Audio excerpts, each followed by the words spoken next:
The man whose body was found in the Red River has now been identified. Just yesterday morning, 2 people lost their lives in a car crash. Make sure you are taking a look out for that gold and purple LSUS tethered balloon. The Caddo Parish Coroner's Office has released the name of a woman who died after being shot. Karen Edwards here with a pretty cool story to share with you. Meet Omariana Manning. She is the newest mermaid princess at the Shreveport Swim School.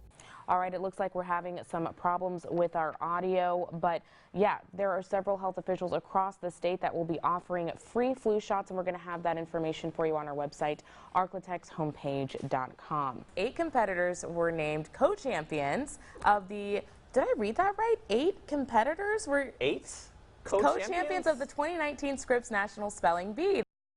This is NBC6 News at 5.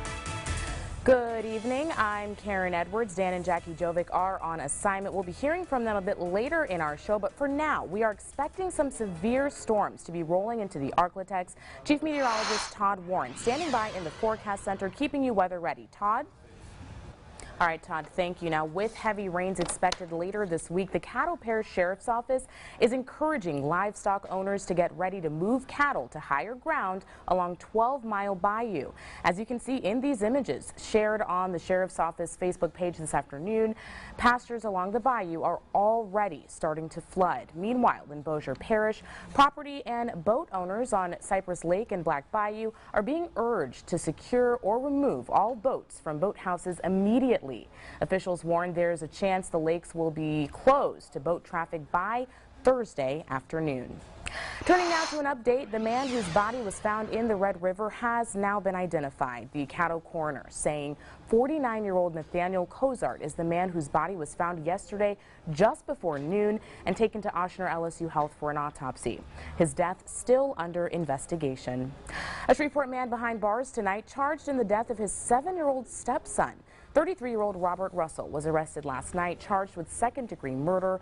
An arrest affidavit says 7-year-old Lamarion Lewis and Russell both lived at the same home on Castlebrook Circle, where the boy was found dead Friday night.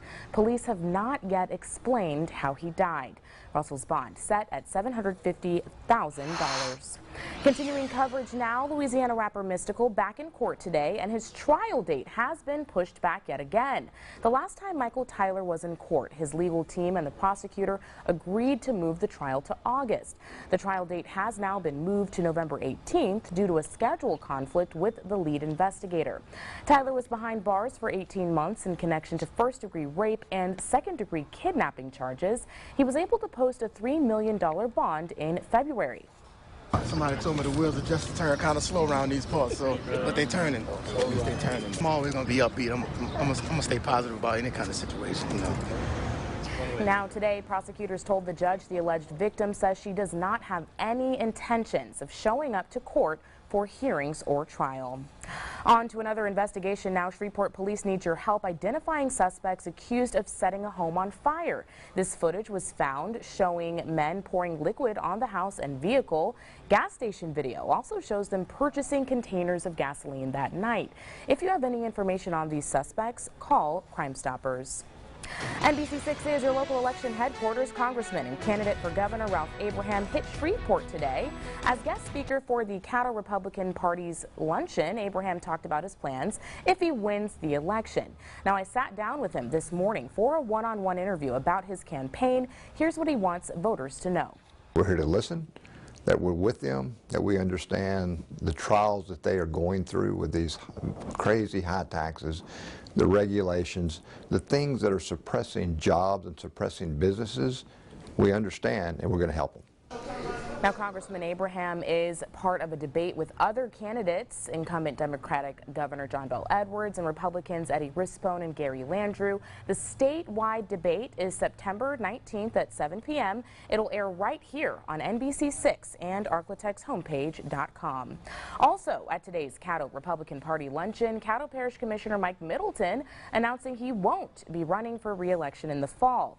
Middleton represents District 8 on the Caddo Commission and was first elected in 2015. He says he wants to spend more time with his family. Now, as he steps down, another candidate announces a run to represent District 39 in the Louisiana Senate. Shante Wells is now running in the October 12th election. State Representative Barbara Norton has also said she plans to run. Now, Senator Greg Tarver is currently representing District 39. Tarver's not yet said if he plans to run for re-election, saying he's currently focused on the current legislative session. Qualifying for the October 12th election is set to start August 6th. Heading now to Sevier County, Arkansas, where the county has implemented a substance abuse program that's grabbing attention across the state.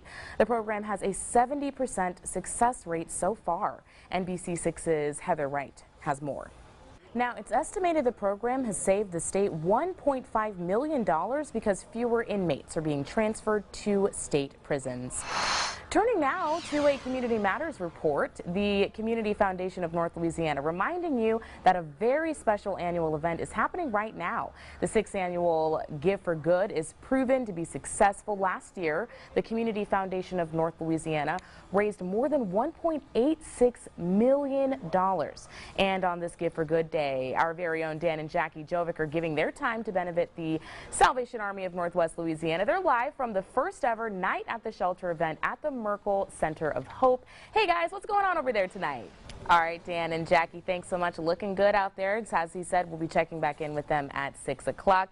For now, coming up, Todd Warren has a full check of your forecast ahead. Plus, officials say the stepfather of a missing 4-year-old Houston girl is now a person of interest in the case of her disappearance. We'll have more on that coming up.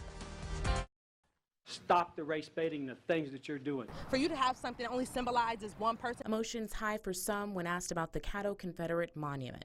But in the early 1900s, the front of the original Caddo Courthouse was empty. It was almost 40 years since the end of the Civil War, the bloodiest conflict on U.S. soil. People were getting over the war, getting over the consequences of the war, black and white. If you read stories in books or listen to lectures from Northern historians, they're going to say the Civil War ended and then it was the Gilded Age, not in the South.